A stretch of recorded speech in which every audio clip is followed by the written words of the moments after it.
You're listening to episode 72 of the Confident Writer podcast with Jane Pike.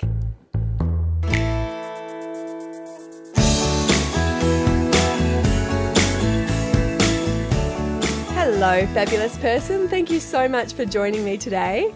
I was just having a little laugh before I came on because I was listening to a podcast about podcasting, the irony, and they were talking on there about how, well, this wasn't like the key point, but how you shouldn't eat chocolate before you press record. And I thought, oh my goodness, failing at the first hurdle. I eat chocolate practically every time before I come on.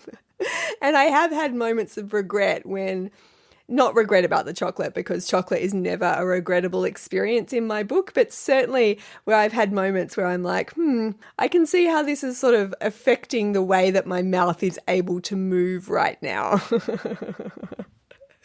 So I need to get something off my chest before we get into the crux of this episode, and it could change your opinion of me. I'm open to that possibility. I was hungry before and we need to go shopping.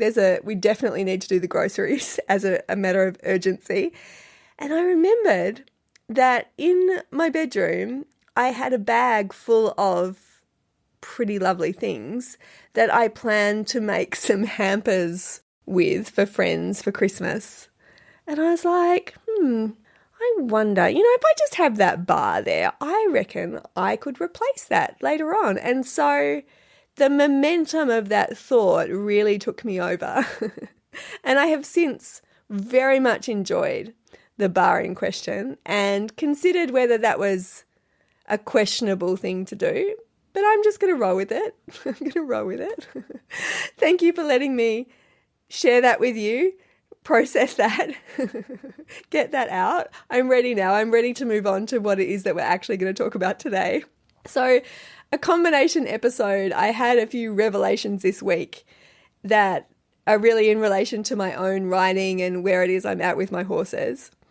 And they feed into another statement, I guess, that I'm going to share with you also.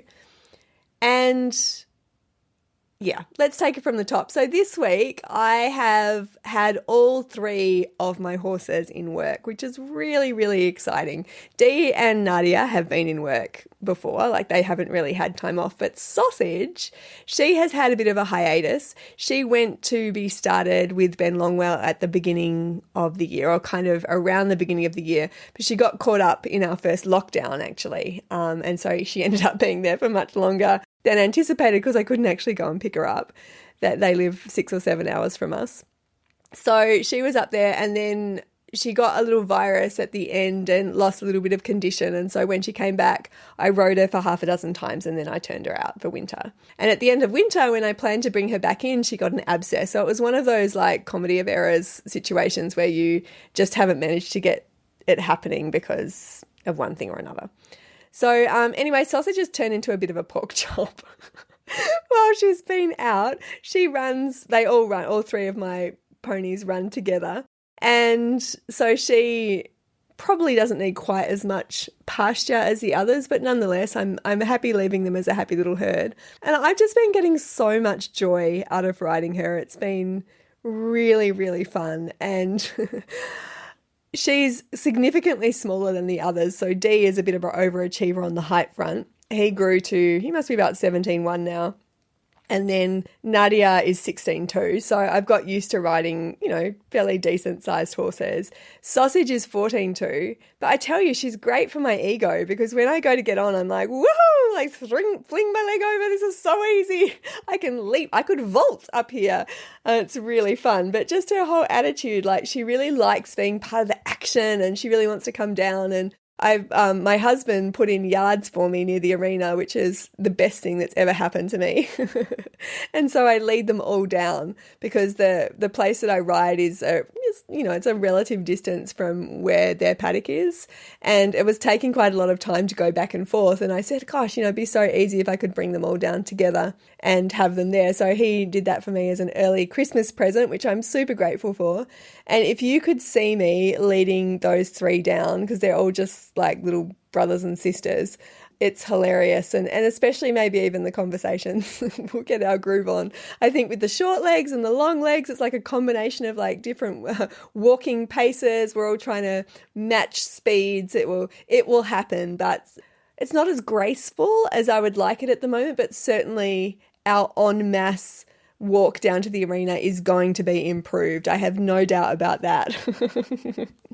So where I'm heading with this, I've just had a week of great rides, and it caught me by surprise. I guess I don't come into a ride with an expectation really, but the reason that it's been a bit of a kind of like, wow, that's really cool, is because especially with D, I've been on a plateau with him for, I don't know, like a relatively decent period of time where I notice progression and there's definite improvement, but it's just been kind of same, keeping on solidifying the basics and all of that sort of stuff, which I'm totally happy with. And then today we just had this lovely canter moment, and he was, even in a little bit of a contact, he was really balanced. It felt really lovely. We did a lovely transition back down, and he just felt like I was riding a much more experienced horse. So I was so chuffed with that. It was really, really exciting.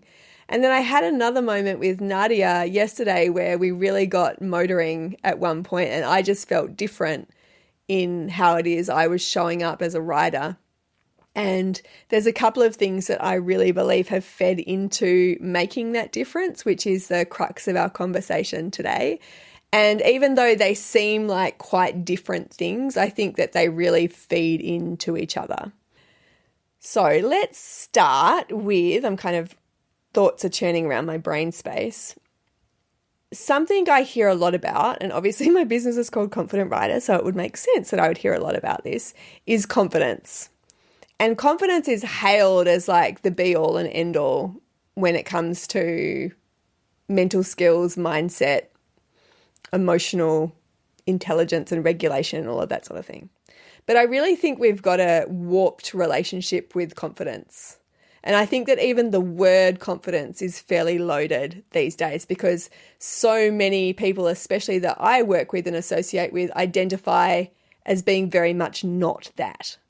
And so confidence becomes this point on the horizon, this elusive point on the horizon that either they feel very disconnected from, or potentially they feel like they've never felt or had an understanding of.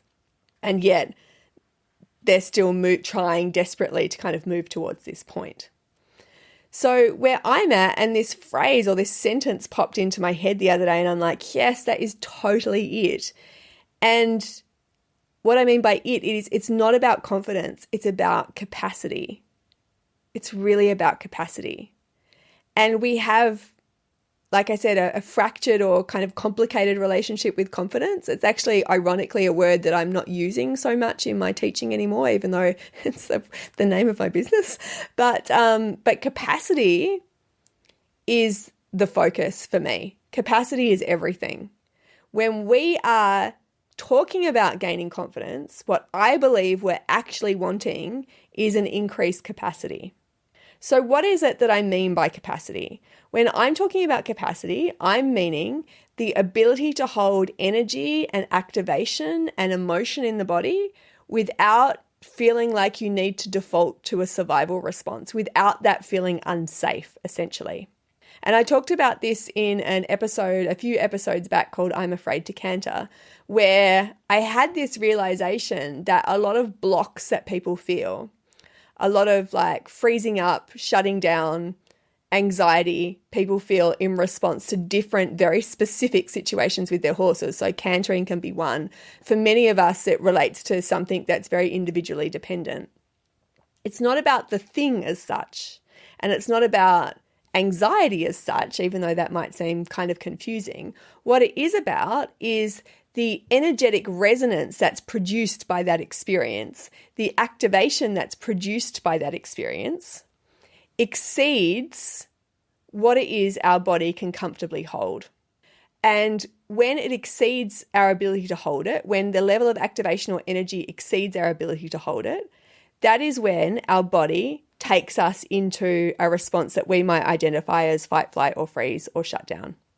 So if you find yourself in a situation where you feel anxious and you're no longer in control of how it is you're able to direct yourself, so you feel like you've kind of left the building to some extent, or you're finding yourself in a situation where you're physically just shutting down or freezing up, that is you in a situation where you are outside your capacity. Yeah, your capacity has been exceeded at that point. So the work that I do, especially in Joyride, is all about this. How is it that we can increase our capacity? If you think about capacity as a cup size, basically everything that we're pouring into it is filling that up in some way. And when we reach threshold, when the cup is full but not overflowing, then we're dangerously close. We're kind of teetering on the edge. And that might be where we start to notice some of those early stages of a flight response or a fight response, such as frustration, worry, concern, the early seeds of anxiety. And when the cup is overflowing, that is when our lid has flipped or our prefrontal cortex has gone offline. And essentially at that point, we're operating from the smoke alarm part of our brain. So when we talk about, I need to gain confidence, what we actually mean is I need to gain capacity. I need to gain the capacity to be able to be present for these experiences, to be present for my horse in all of the different manifestations and energetic projections that he brings, and still feel like I'm containing that energy within the edges of my skin. Still feel like I'm connected to the part of my brain which provides me with logic and reasoning, which allows me to access the skills that I have and access the resources that are available to me, so that I can be intentional about where it is I direct the energy. So it's not about confidence, it's about capacity. When we have increased capacity, then we feel confident. Confidence is a byproduct of our capacity. The other issue, I guess, and I've done the air quotes issue that I have with confidence, is that it's very binary in our minds. Like, it's very black and white. We either have it or we don't have it. You know, I had confidence, I lost confidence. I felt confident, I didn't feel confident. Like, you're either in it or you're out of it. And to my mind, and certainly in my experience, that's not how confidence works. Confidence is much more mercurial. Confidence is much more in flow. So we can have an experience of confidence, but that's directly reflective of our capacity in that moment. Now, our capacity can be drawn on by a variety of different things. If you lack sleep coming into a ride, that will affect your capacity. If you've had an argument with your significant other, if your kids are requiring a lot of you, if stuff is going on at work, all of those are drawing on your capacity in some way. And if you don't have some way of processing that, of replenishing yourself, of finding balance within the cycles of activation, then your capacity in general will start to become more limited because you have less bandwidth that's available for you to do what it is that you need to do. A lot of what I'm doing is, I don't want to say educating because that sounds really serious, but we're having conversations about life because it is directly affecting how it is we're showing up for our horses because of all these variables that I've talked about. And then if you kind of layer on top of that traumatic stress or stresses in general that haven't been integrated and metabolized by the body, or you're having these spikes of activation throughout the day, say, little anxious moments, maybe you're concerned at work, that's releasing adrenaline and cortisol into the system that isn't being processed physically, then we have this buildup of stuff which essentially needs to be addressed in some way. So all of this feeds into confidence, but I think that the way that we've come to understand it is way too simplistic and perhaps has encouraged us as a consequence to consider confidence as being something solely of the mind. Like, we need to get mentally tough and all of these types of phrases that are synonymous with confidence. But the way to it is actually through capacity. How is it that we can increase capacity?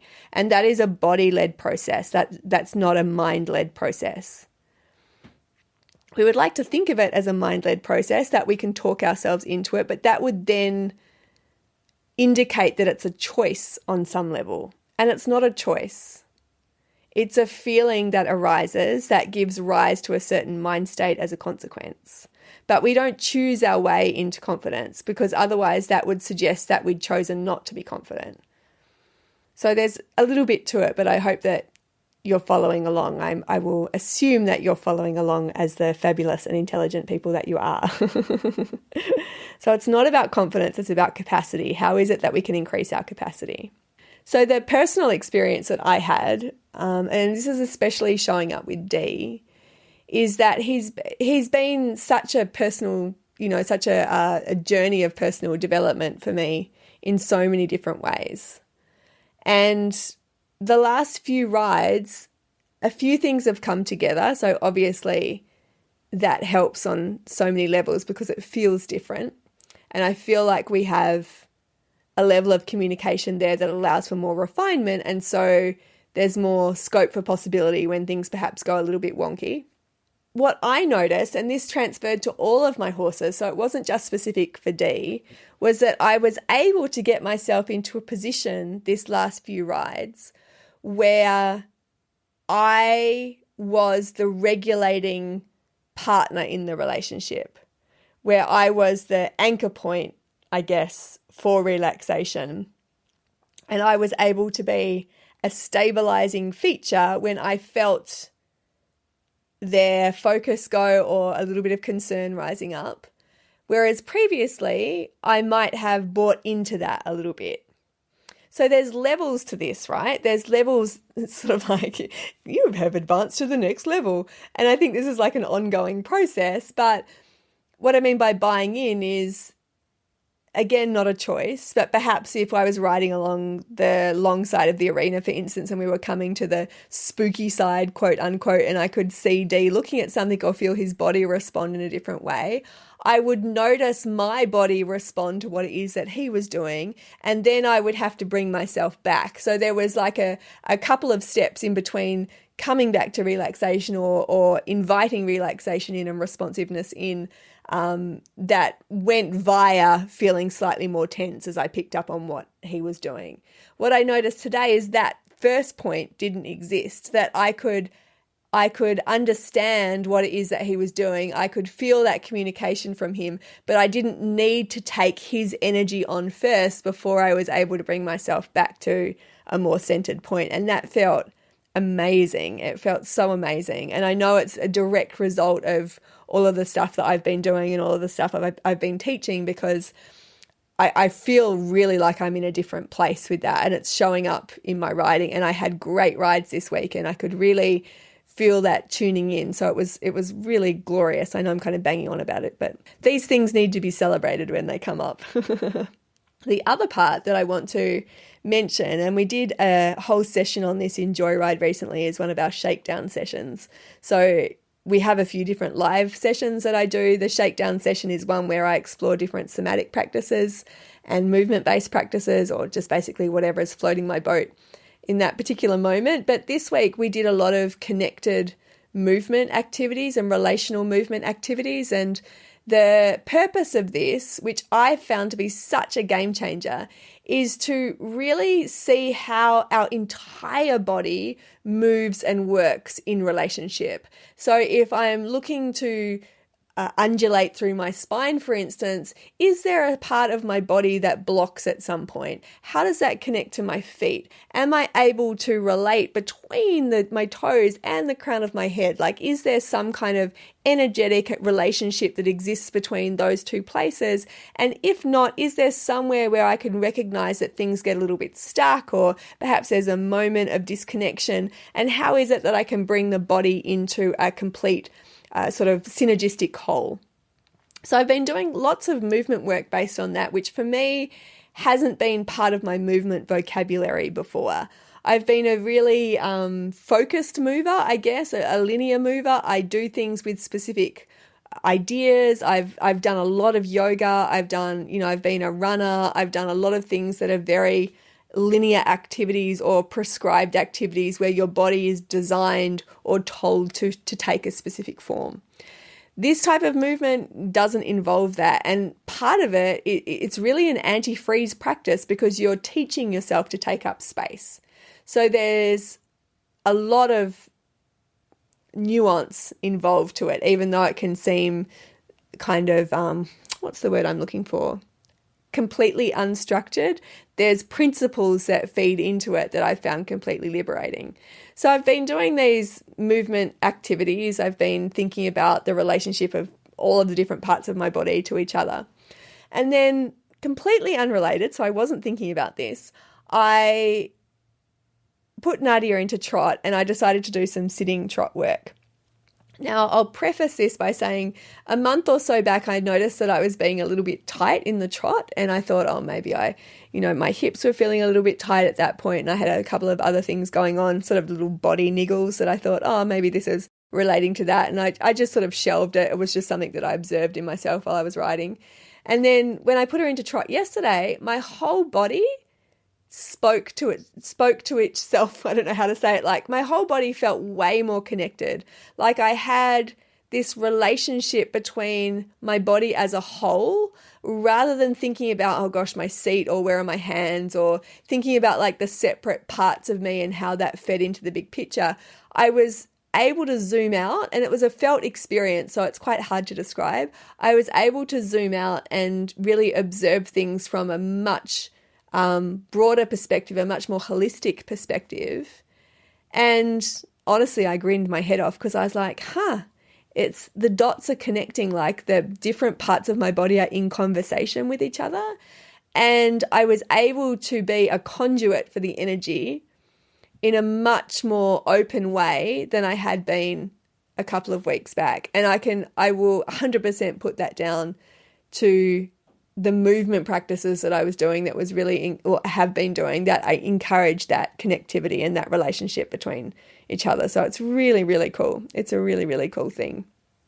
So that's the basis of it today. I know it's kind of like little nuggets of things in there and some different ideas, but I guess if I was to wrap it up and think about what I'd like you to take from this, if there was something that you could take from this conversation, it's that when we're thinking about confidence, what we're actually talking about is capacity.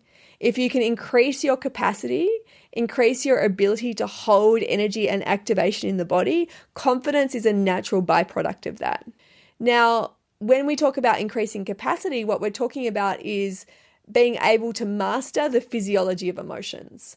So emotions show up with a certain physiological presence, yeah? And the more high octane the emotions, the more resonance, the more biochemical influx there is in our system, and the more practiced we need to be at being able to hold that without feeling like we go to a place that is not useful to us.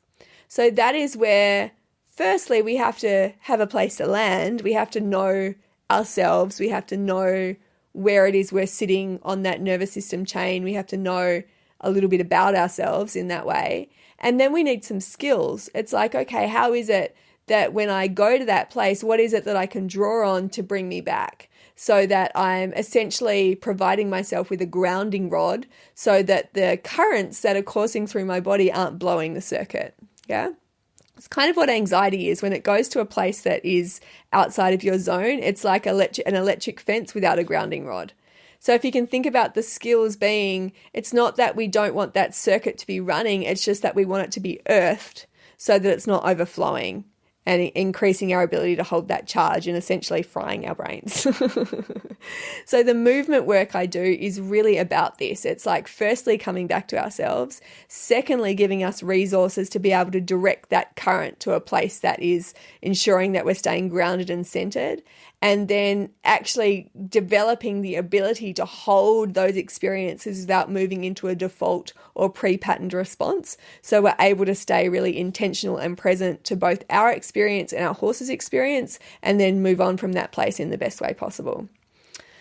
And it really works. It really works because I see examples of it in Joyride all the time. And even beyond that, I am living the work right now. And I know it's just kind of like postcard snapshots of my week, but it was really exciting for me. And I've come from a place of feeling different to that, of being like, feeling some concern when I rode D, for example, and not wanting it to be like that, but just the what it is he was presenting me with felt unsafe to me, even if it wasn't. I'm talking about unsafe on a nervous system level of my ability to hold that and stay as kind of a regulating feature in the partnership. And I feel like that's shifted. I know that that's shifted really dramatically as a consequence of this stuff.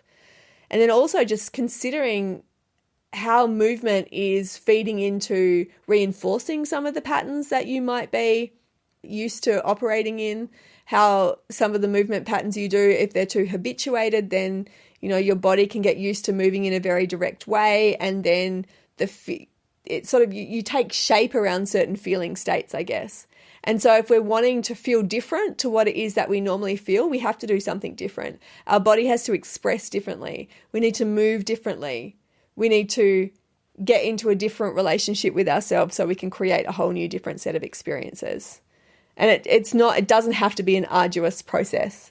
It's kind of a pleasure-seeking process. Yeah, I think a lot of people get caught up in the fact of like, oh, trauma, stress, all of this stuff. Like, if I dive in, maybe I won't come out. And I want to say like, yeah, sure, we're going to look in some dark corners, but we all have those. But this is about finding the joy. This is about gravitating towards more aliveness and vitality. It's not about hiding under the pillow and looking at the stuff that's there, It's like, how do we get into a better relationship with ourselves? How do we feel more of the good stuff? How do we become more in life for all its wants and glories? So Joyride, that's where I do this work. If you're wanting to take it further, that is the place to go. confidentrider.online/joyride. Aside from that though, marinate on this, think about it, see how it applies to your own stuff. I really hope it's useful to you. And as per, I will see you in the next episode. Well, I won't see you, but we'll talk. I'll talk to you in the next episode. Have a great rest of your day, guys.